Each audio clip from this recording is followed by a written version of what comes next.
मैं आपको बता दूं, इतिहास में ऐसा पहली बार होने जा रहा है जब परिवहन निगम में भर्तियां आयोग के माध्यम से की जाएंगी। जो हमारे समूह खा के अधिकारी हैं उनकी भर्तियां लोक सेवा आयोग के माध्यम से की जाएगी।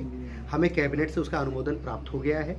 जो समूह घ की भर्तियां हैं उनकी भर्तियां अधीनस्थ चयन सेवा आयोग के माध्यम से की जाएंगी। इस पर भी हमें कैबिनेट से अनुमोदन प्राप्त हो गया है।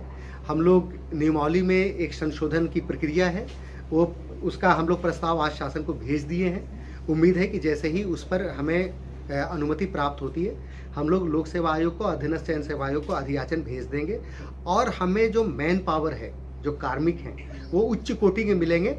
चूंकि आयोग से इनकी नियुक्तियां होंगी तो आने वाले 50 वर्षों में परिवहन निगम को बेहतरीन एक हैंड्स प्राप्त होंगे और परिवहन निगम का भविष्य उज्ज्वल होगा। मृतक आश्रित हमारे परिवहन निगम के परिवार के सदस्यों की तरह हैं।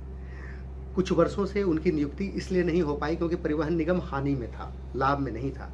क्योंकि शासकीय व्यवस्था ये है कि जब भी कोई निगम लाभ में आए तभी आप नई नियुक्तियां कर सकते हैं। इसी आधार पे उच्च स्तर से ये बात की गई थी कि परिवहन निगम के लाभ में आते ही आप प्रस्ताव ले आए। ईश्वर की कृपा से इस वर्ष हम लोग 125 करोड़ से ज़्यादा के लाभ में हैं। तो यह सबके लिए, हम सब के लिए एक सुखद अनुभव है कि अब हम लोग इसमें आगे बढ़ सकते हैं। मेरा उन लोगों से ये अनुरोध रहेगा कि शासन में हर चीज़ की एक प्रक्रिया होती है, उस प्रक्रिया का उल्लंघन कर करके कार्रवाई नहीं की जा सकती, नहीं तो अराजकता हो जाएगी। मतलब हर चीज़ की एक निर्धारित प्रक्रिया है, उसी प्रक्रिया में हम लोग चूंकि लाभ में आए हैं, लेकिन हमारे कह देने से लाभ नहीं हो जाएगा। उसके लिए एक स्थापित व्यवस्था है कि चार्टर्ड अकाउंटेंट उसको सत्यापित करेगा कि जो हम लोग कह रहे हैं, जो हमारे अधिकारी बता रहे हैं कि हम इतने लाभ में हैं, उसका एक थर्ड पार्टी ऑडिट हो।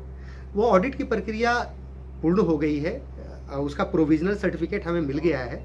30 सितंबर तक हमें फाइनल सर्टिफिकेट मिल जाएगा, हम उसको शासन को उपलब्ध करा देंगे।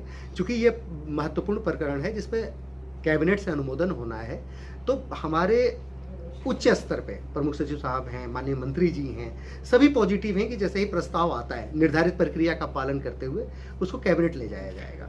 तो मुझे लगता है कि आने वाले 1-1.5 महीने में इसमें पॉजिटिव न्यूज मिलेगा।